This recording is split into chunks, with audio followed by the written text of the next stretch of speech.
The world is changing, but some places never lose their grace. As dawn breaks over the English countryside, the grand doors of Downton Abbey open once more. The clatter of dishes, the rustle of morning papers, and the faint sound of footsteps echo through marble halls. Time has moved forward, yet every room in this house still remembers the laughter, the secrets, and the heartbreaks of those who lived here. But today, Downton feels different, brighter, faster, and on the edge of something new. The old world is slippy. The sun rises gently over the Yorkshire horizon, painting the fields in soft gold. Dew glistens on the grass as the first light kisses the towers of Downton Abbey. Inside, the mansion stirs to life. Curtains are drawn, fires are lit, and the smell of fresh bread and tea begins to drift from the kitchen. Down below, in the servants' quarters, the heartbeat of the house awakens first. Boots scrape against stone floors, kettles whistle, and the ringing of the breakfast bell cuts through the calm morning air. In the servants' hall, Mrs. Hughes moves briskly, her voice steady and commanding. Mr. Carson, now slightly slower but just as proud, adjusts his tie in the mirror before stepping into his familiar post. The rhythm of the Abbey returns, every sound, every step, perfectly timed, as though the house itself has been waiting for this moment to breathe again.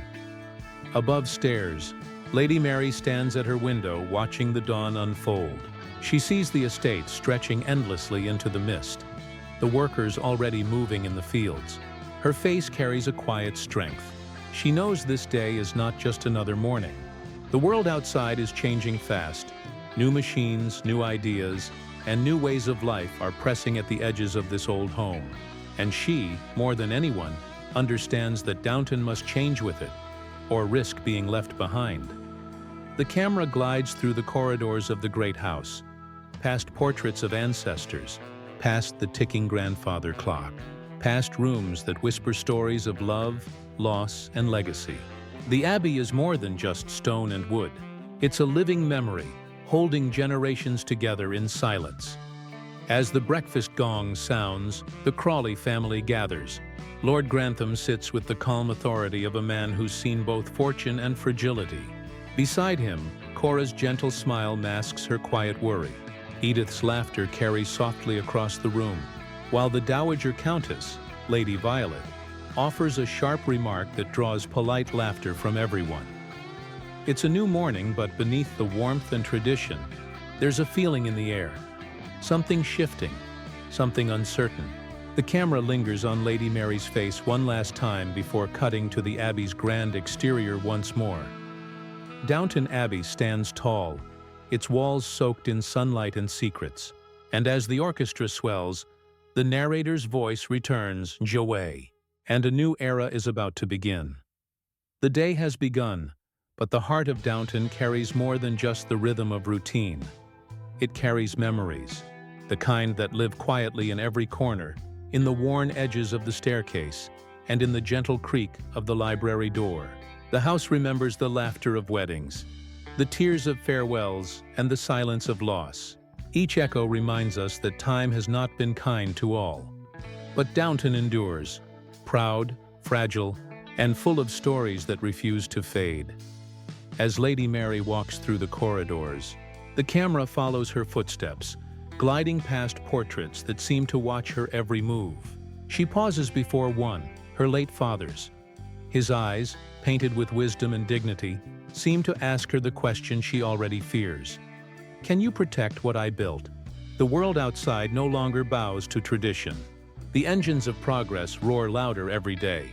Cars speeding down country roads, telephones ringing in drawing rooms, and cinema cameras capturing moments that once belonged only to memory.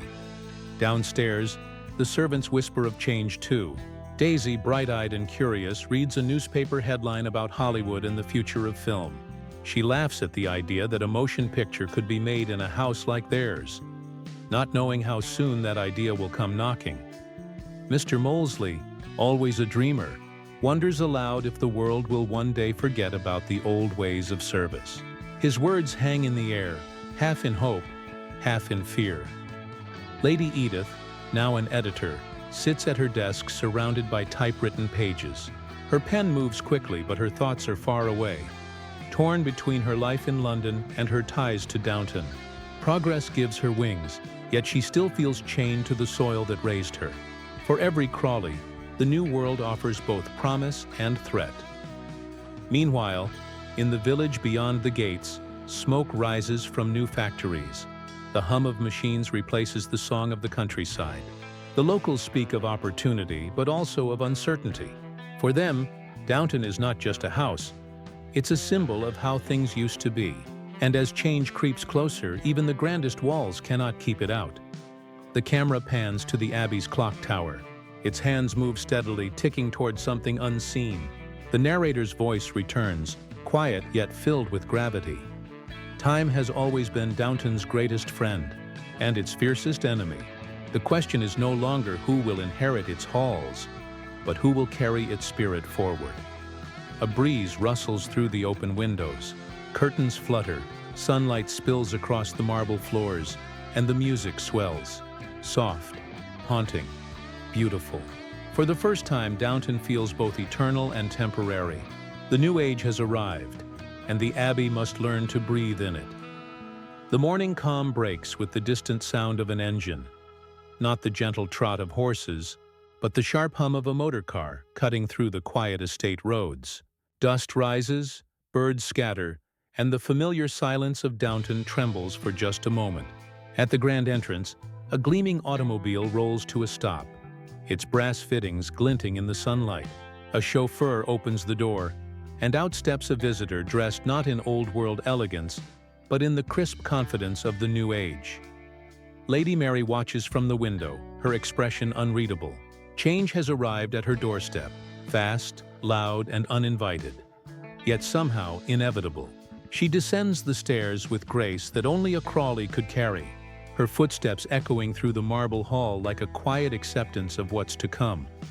Inside, the staff gathers near the back hall, their whispers weaving through the air. Mr. Carson frowns at the sight of the car. To him, engines and gadgets are just signs that the world is forgetting its manners. Mrs. Hughes places a calming hand on his arm. "The world moves on, Charles," she says softly. "Even Downton must learn to keep up." He says nothing, but his silence says enough. Upstairs, the drawing room fills with light. Lady Edith, ever the modern one, marvels at the new visitors' stories of Paris, cinema, and invention. She listens with a spark in her eyes, feeling the thrill of what lies beyond Yorkshire's calm fields. Cora smiles, her kindness unchanged by time, though her mind seems far away, perhaps already wondering what this new era might take from her family's peace. Down in the servants' hall, the talk is livelier. Daisy laughs as Andy describes the car as a beast on wheels. Thomas Barrow, leaning in the doorway, half smiles. He's seen more change than most, and something in him recognizes that this age might finally belong to people like him, people who've lived too long in the shadows of society's rules. The camera glides through each floor, from the golden chandeliers to the busy kitchen stoves, showing how the same house holds two worlds, one built on tradition and one eager to run beyond it. The contrast is sharp, yet strangely beautiful. Downton breathes both past and future in the same moment. As the clock strikes 11, Lady Mary steps outside, her face lit by the midday sun. She looks toward the open fields where tractors now plow the land once worked by horses. A faint smile touches her lips, a smile that knows change is never gentle, but always necessary. The narrator's voice returns, steady and reflective. The afternoon sun spills across the courtyard, turning the stones of Downton Abbey warm and golden. Everything looks calm, almost too calm. But beneath that still beauty, something is shifting. A letter has arrived. Its envelope bears a seal none of them recognize. Elegant, foreign, and slightly worn, as though it has traveled far to reach this house. Lady Mary opens it in the library, where dust floats like gold in the light. Her eyes scan the page, and for the first time her composure falters. She doesn't speak, but the silence in the room grows heavy. Even the ticking clock seems to pause. Lord Grantham enters, asking what's wrong, but she folds the letter quickly, her tone steady yet uncertain. "It's an invitation," she says softly, "from the south of France." The words hang in the air like perfume, delicate, mysterious, and impossible to ignore. The Crawleys exchange glances. A villa, a name they barely know, and a claim that ties somehow to their own family. The letter hints at a past they never questioned, and a truth they may not be ready to face. Downstairs, the servants sense the shift without knowing why. Whispers ripple through the hall like wind through reeds. Mrs. Patmore says she hasn't seen Lady Mary so pale since the last great loss. Mr. Barrow, who knows the weight of secrets better than anyone, says only one thing: the past has a way of finding its way home. Later that evening, as candles are lit and shadows dance along the walls, the conversation returns to that letter. Should they go? Should they stay? The Dowager Countess, Lady Violet, listens in silence until finally, with a sharp gleam in her eyes, she speaks. "If someone invites you to uncover your history," she says, "you must decide whether you want the truth or your peace." Her words linger, both warning and wisdom. The camera moves through the dim corridors of Downton, gliding past closed doors, past the flicker of candlelight on portraits of long-departed ancestors. The music grows low, a string melody full of unease and longing. Something about that letter has woken the ghosts of Downton. Memories long buried, questions never asked. In the servants' quarters, Daisy reads the news aloud. Talk of a new film company looking for grand estates to shoot their next picture. The others laugh, thinking it nonsense, but as she reads, the faintest smile touches Mrs. Hughes's lips. She glances toward the ceiling, as if the Abbey itself is listening. Perhaps fate is moving in more ways than one. The narrator's voice returns, quiet and haunting. Every house has its secrets. Some hide in shadows, others wait patiently in the light. The screen fades to the Abbey at dusk, its windows glowing, its secrets alive once more. The orchestra swells, rich and uncertain, as if the very walls are whispering. The story is not done. Evening falls over the Abbey, and the golden light of day fades into the hush of twilight. The grand rooms dim, but the heart of Downton continues to beat softly beneath the surface.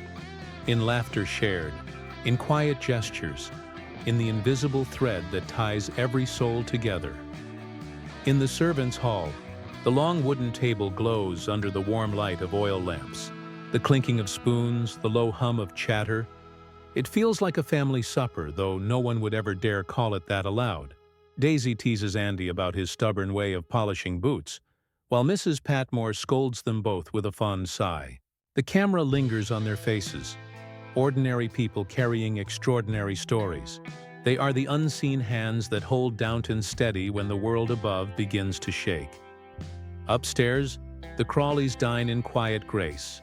Silverware glimmers, candles flicker, and the conversation drifts between duty and dreams. Edith speaks about her magazine, her voice filled with confidence, but her eyes reveal a longing.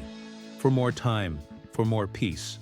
Cora glances at her husband, reading his mood the way only years of love can teach. Robert, dignified and weary, looks around the table with pride. His family has endured wars, losses, and change beyond imagination, yet they still sit together under the same roof.